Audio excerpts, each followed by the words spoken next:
So I just thought we'd talk about favorite Marvel movie, and then also how we would have changed one of the movies to maybe make it better. Doesn't have to be a bad movie, but there could have been some content changes that either would have made it follow the storyline of the comics or just made for a better story. Mm-hmm. Um, I guess my example of that, just to kind of give you guys some time to think, is when I watched the second Avengers movie. I was kind of disappointed with how they actually got to Ultron. In the comic books, Ultron was actually created by Hank Pym. Mm-hmm. So, and that's original Ant-Man. And I think it would have been very easy for them, since they're already bringing Ant-Man into it. Obviously, it was coming afterwards, but they could have brought Hank Pym into it as been. Tony gets all these files and stuff from the government. He gets this access to things. He finds the idea that Hank Pym had for Ultron. He then tries to make Ultron. Little change, but I think it would have brought in some continuity to the comic books, and it wouldn't have necessarily all been on Tony for it. Do you think that would have been like too much for the audience to like? Did Ant-Man come before Age of Ultron? After. So like it was. Well, I guess they could have dropped in. Yeah, they could have just had his name like on a computer screen while Tony was searching through, and something. Yeah, I mean, I don't think that would have hurt the movie. I guess I could kind of see, like, from their perspective, how they want to just try to keep it simple. Because I guess Marvel's been good about when they do break from Marvel comic, background to do it, just to keep the heart and soul of the type of stuff, too. But, yeah, I think that wouldn't have hurt, and I would have been cool with that. I have no idea who... I mean, before Ant-Man is, I'd never heard of... The movie came out, I'd never heard of Ant-Man. Oh, really? I don't know who Hank Pym is. In fact, it wasn't until after this stuff got announced, and I remember watching the keynote that Kevin Feige did, where they had a Q&A session, and some people were saying, well, wasn't Hank Pym, like, didn't he, like, abuse his wife or something? He was an alcoholic? Yeah. Which I'm guessing might have been one of the reasons they left that shit out, guessing. Because I remember when one of the people were asking about, are you going to stay true to the comic lines there, too, like when he's abusive with his wife? Literally, I think Kevin Feige's response was, yeah, guess what we're not doing? They made reference to it, though. Did they? Because if you think about in Ant-Man, he says that without the helmet, it affects your brain to shrink, and it makes you a mean person. And then kind of his whole guilt through the whole time when he was getting when he was trying to push for the Ant-Man stuff like that. I mean, I think and keep the Wasp away from it at the same time. I can't remember. Sorry, I'm blanking on character names at the moment. No, I mean, honestly, a thing about Ant-Man, I thought it was good. I thought it was better than I thought it was going to be. I didn't think it was going to be bad. I just didn't think it was going to be one of the best ones out there. But Paul Rudd's awesome. The comedy was good. Michael Douglas is always great. For another origin story, again, that's kind of similar, the bad protege coming up against the yada, yada, yada that we've seen before. It was still fun, and I liked it. I love that scene where you watch that... the kids train, and it looks like it's dire, and all of a sudden it just falls over. Yeah. Like, that was awesome. But I had no... And I don't think the majority of the populace that goes to see this stuff that's never read a comic book has any idea who those people are. Even when you bring this stuff up right now, I had to think about Hank Pym, who that is. Is that Paul Rudd's character or Michael Douglas's? That's Michael Douglas's. That's what I've kind of figured. But, I wasn't absolutely sure about that, too. So if you're out there and you're watching this and you stumbled onto this and you really don't identify with any of this stuff, that's good, because neither do I. Well, that's good. So what's your... If that's the one that you change, what's your favorite? My favorite... It's hard. My favorite movie that I've seen is probably Captain America Civil War. As far as for being fully complete, I walked out of that movie and I'm like, "There's nothing you could have changed to make that better." Yeah, that's kind of a rarity for me. I kind of leave things and I'm like, "What would have made that better?" Up to that point, and maybe even like tied, is Guardians of the Galaxy. That was the comic I read when I was growing up, and I thought that James Gunn just hit it out of the park with the movie. It was great. Yeah, they had the trailer for the second one, the teaser trailer for that attached to Doctor Strange. And I remember I love the way he did the trailer of just like glimpses where you could barely even tell it was a character walking by to that ooga chaka. And I'm like, see, now this is building suspense. This is getting me excited, and you're just dripping stuff on me. You're not flogging me with constant, by the way, this movie's coming out if you haven't seen the 12 features from this week. But I agree with you. James Gunn knocked out of the park probably one of the biggest movies for Marvel that they thought was probably going to be their biggest risk. Who would have heard of this before? Yeah. And it killed. Huh? Yeah, that's awesome. Cool. What about you?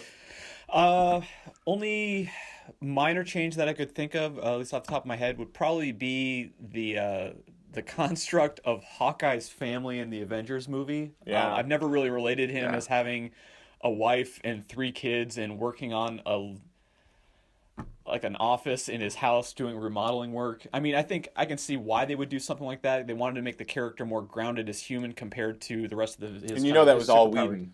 Yeah, yeah. That was all Whedon. And The studio didn't even want it. and it makes sense. But again, I think it was a little bit. It kind of defines his character a bit more than, not a bit more, but I guess a bit differently than kind of what he really is. Yeah. I mean, when he leaves the You know that was probably a makeup since he got like no screen time in the first Avengers. Well, or- and that's understandable. I mean, it's Jeremy Renner did, he does good work.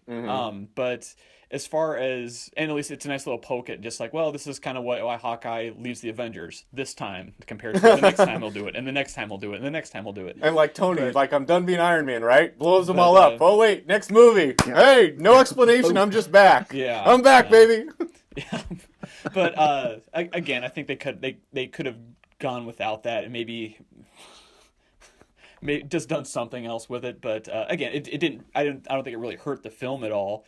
But it did kind of pull away from kind of what we know the character of Hawkeye to be, Yeah. and the way that he is. You know what's amazing? Joss Whedon, because I remember him talking about that scene. He was doing a lecture in front of a film school or something like that. And the studio said when a lot of people were asking him questions about, so what was with that Thor scene in the fountain that just comes out of nowhere, right? Mm-hmm. He's like, well, the studio really wanted me to put that in. And when I said it wasn't really making any sense, I kind of wanted to take it out. Well, that's when the studio put a gun to my farmhouse scene. And they said, well, if you want to have this farmhouse scene that we don't really want in there, then you got to have this thing for Thor. You know what's ironic is we all know Joss Whedon is a freaking genius when it comes to stuff. He's probably better at writing ensemble dynamics and giving them all merit that you want to watch them and you don't feel like anyone was gypped out of screen time. I mean, I know we were joking about Hawkeye and Avengers 1, but even then, actually, he was in it quite a bit. We just didn't get a lot of maybe depth and story because he was, had his mind taken over. But he's so good at this stuff, from Firefly to Buffy to everything he's done. Yep. And I'm not saying that the scene wasn't done well, and it was a nice little twist to give Hawkeye some character and some backstory and some human depth to it. But man, I agree with you. I just didn't like it. The parts that I did like were when Captain America and Iron Man had that talk, and he like rips open the thing, and they kind of like lead up to that. Their differences of opinion. That was cool. The rest of it, and them talking about how they need you, and here's the pregnant wife. I just don't think it was done very well. But man, if you take that same movie and he throws his what should we call it, expertise at writing dialogue for the group again at the party where they're all trying to lift Thor's hammer. Yeah. That was like one of the coolest parts of the whole movie. It's just sad that sometimes it hits so strong or it's just kind of like, but there's nothing that he writes really in the movie that's ever bad. Yeah, exactly. Even that element, like I said, it's not a bad one. Again, it's not something I would expect or even really hope for. But that's a good one. I don't know if I'm going to be able to beat that. But yeah, other than that, the actual favorite Marvel movie would probably be I'm sorry, not Civil War, but Cap 2, Winter Soldier, and one of the big draws from that, aside from just like the great story that it tells, is how it really just solidifies. Not on the scale that Avengers did, but just the universe as a whole, because you had a build-up of individual superhero movies leading up to an ensemble Avengers movie. You have a side series, Agents of S.H.I.E.L.D., which is, in its earlier days, very, very well done. And they were all kind of coalescing into, again, this was a standalone Cap movie. And it was done so well in that and you were able to kind of take this one standalone movie and essentially alter or significantly impact the entire universe with it, even though it's just Cap's movie. This isn't this isn't Thor's, this isn't Hulk, this isn't anybody else. I mean, hell, Tony Stark wasn't even in it. He was referenced. He was just referenced as his repulsor technology on the new carriers, but. Just the fact that you had something that dynamic and that big of a game changer, for me, that kind of this is a great just kind of just melting point for everything. So you can kind of move forward from this huge drastic change of essentially the entire world as we knew it. It was as big as an impact as people kind of discovering aliens kind of invading New York. Yeah. No, I remember when I remember when Cap 2 came out. You get excited just because Marvel's done so well so far. And Cap's cool, but Cap was never my first movie was good, but it's not like, oh man, I can't wait to see some more Iron Man. Cap was good, but it wasn't Iron Man caliber that you were, at least for me, excited to see it. I remember when Cap 2 came out and everybody was saying, best Marvel movie yet so far. You're like, wow, really? Yeah. And then you go in there with these high expectations. I'm like, beat Batman v Super. I'm not going to go down that road again. But you go in there with these high expectations, and it didn't just meet them, it superseded them. I completely agree with both of you. So if you're looking for different opinions out here, I'm sorry. We're all in unanimous agreement here. We have no creative views outside of each other. Let's all agree with each other. Clink. Yay! Yay!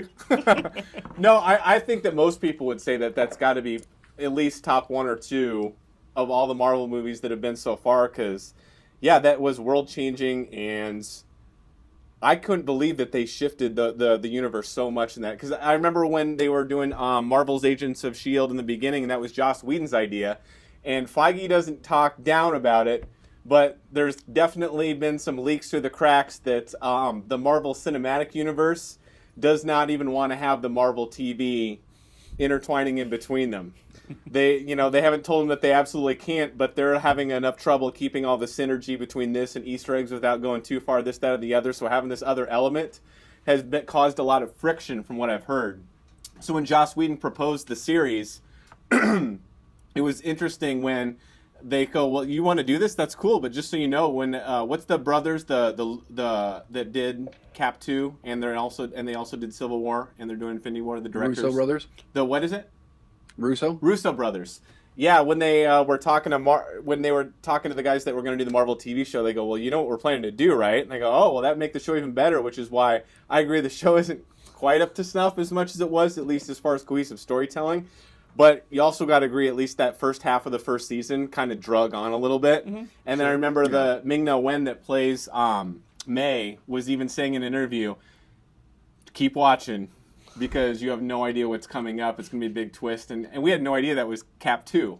And it was so cool how that intertwined like in real time with the show too. But no, I agree with you. That was a game changer. So, God, if I think about my favorite Marvel movie, it's going to be hard. See, now I can't say Cap 2 because you guys have both gone into not only that it is, and most people would agree with that, but you've gone into every good reason. I can just be like, yep, me too. So here's what I would do. I would probably normally say Cap 2, but since you guys have both said it,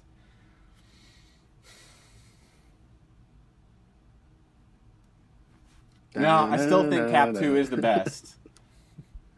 But I think that Avengers, the first Avengers in its own way, is something that probably can't be repeated again, even when we get to Infinity War and before. Because I think with the great job that Marvel did it right, DC, if you're listening to this, obviously the studio execs are definitely watching this show.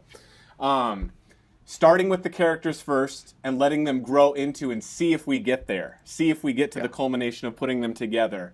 The creative, and then again, I know I keep bringing him up, but Feige just is the best president that company has had about just having the right touch while still letting the directors, do their own thing to an extent. I know that there's been some stuff. What was it? Edgar Wright left Ant-Man or whatever it was, but I don't think that we're going to see again. At least I don't know how they could. I don't know how you can recreate that magic of. Remember that round shot in Avengers? Mm-hmm. Yeah. And every character was the character you saw in the movie. They weren't altered. The tones didn't feel like they were forced in. They fit. When Thor and Iron Man meet and he goes, don't fight me, whatever. And he goes, and don't take my stuff. Yeah. I can't believe how well that fit together. And then again, you throw in Joss Whedon, just awesome writing, who throws conflict, not from exterior, but from the inside of the group, makes them fight with themselves. Come to grips with working. I mean, I just don't think you're going to beat that magic again. So you know what? Maybe I would say that was the best Marvel movie so far in a different way. Cap 2 is the movie that if we could choose any movie to watch right now, I'd rather watch Cap 2. As far as the best movie, I think Marvel's The Avengers probably had a magic that hasn't been recreated since, just for in that universe. There we go. So I did find something creative and different from you guys, and I'm not a fucking lemming. Cool. Now, How would I change one? I probably should have used some of this time while you guys were talking to think about that. But let's see. Let's go through Way to the come movies. prepared. Yeah. We want to do this stuff on the spot so that we can get the audience, which is great when we're just spinning our wheels thinking up ideas. So let's go through the Marvel movies. There's Iron Man 1, 2, and 3. I don't really think that there's much. There's stuff you could do different, but I don't really have any big ideas on how to change those. Iron Man 3, I don't understand why it blew up all the suits. That makes no sense to me. I'm not going to say that's the one I'd fix, but I don't get that. Yeah, I don't. There's too many issues with Iron Man 3. That's why I didn't pick it. Yeah, when it was still good though. It was fun to watch. But when I understand the plot point in that movie that it's to kind of reconnect with Pepper. Hey, my psychosis or my obsession, I'm ending it for you. I get that. Mm-hmm. But if they were going to jump right into the next movie with him in full Iron Man with no explanation, then why'd you even do it? Like, that didn't make any sense to me. Anyway, okay, but I'm not going to say that one. So, there's Cap 1 and 2. I just loved how they did both of those. God, I even loved in Cap 2 how they tied it into the original Cap 1 and made it an actual Captain America story. And his main enemy was his best friend, Bucky. I didn't see that coming. Again, I never read the comics, so I didn't know that's who the Winter Soldier was. And God, those action scenes that the Russo brothers do are so freaking good and fast. Sorry, I'm supposed to find something that I want to fix. What else is there? Ant-Man, Doctor Strange, loved it. I don't really know how I'd change that one. What else is there? Thor. Avengers 1, Avengers 2. Okay, I'm going to go Thor. I'm going to go the first Thor. I know this. No shot of him in the skinny jeans and topless, right? He's in skinny jeans? Oh, yeah. Yeah, I remember female acquaintances of mine who had come back from the movie, and that's the only part that they remembered. And you know they shoehorned that in. For many reasons, I'm glad that has not stuck in my head. It haunts my dreams. Sure. If it got more seats in the attendance of theaters so that we could have another Thor and a third Thor movie, then I'm all for it. My issue was in Thor, I know that Thor was kind of a big risk, too, that the studio wasn't sure about because it's just not as well as a known character. They were doing something that was kind of, as much as Iron Man might be a stretch, now we're talking another world of Norse gods and all that type of stuff. But man, I thought it was done well. Anthony Hopkins was awesome. The visualization of, what's it called? Asgard. Okay. Was beautiful. The visual spectacle was awesome. The only thing I didn't like was the build-up and the main fight was kind of with this, Annihilator thing that's just this big thing where his face vents open and it shoots fire. It just kind of felt anticlimactic, like. And they're also doing it in a small town, town street. It reminded me of the fight scene between Superman and Superman 2 and Zod and the other three when they're in that little small town. You're just like, okay, I get stuff's blowing up or whatever, but like you caused like $300 of damage so far. There's nothing fucking out here, And when I was watching that in Thor, it was just kind of boring to see the guy in jeans and a t-shirt walk up against this guy that, okay, he's a lot bigger. He's otherworldly, some kind of animatron or, android, whatever it is, super powerful, whatever it was. But the design of it, and I don't know if that came from the comics. If you guys know that, feel free to tell me. But it was so bland. It was just like a giant suit of armor with no real distinctive design. And its main attack was, okay, I've got like some vents that are going to open and I'm going to blast fire. I don't know. To me, I was just kind of like, this is what we're building up to? Because it's kind of lame. That's what I'd change. I don't know how I'd fix it. I don't have that kind of creativity to give you something that would work better. I'm just going to tell you what sucks. And I did not enjoy that part of it. Does that work? What do you guys have? Works. What would you guys have done to change that scene? What would you use as a villain that was instead? Thor. Huh? To me, that wasn't the climax of the movie. I mean, his fight with Loki on the Rainbow Bridge. Okay, you're right. Whatever you want, you're right. It wasn't the climax. Even that point where he's fighting him, and it was cool when all of a sudden he's waking up in the how do you pronounce the hammer? Mjolnir. Mjolnir. Who the fuck came up with that? I believe yeah, that's I right. believe somebody Norse came up with that. So when I see this hammer, you know what's ringing right in my head? Mjolnir. Yep. Doesn't make whatever. Forged but that was from the cool heart when of it a flew dying to him star. and all of a sudden his armor, appeared around him. That was really cool. I just thought that the enemy itself was lame, but whatever. Agreed. Cool. Awesome.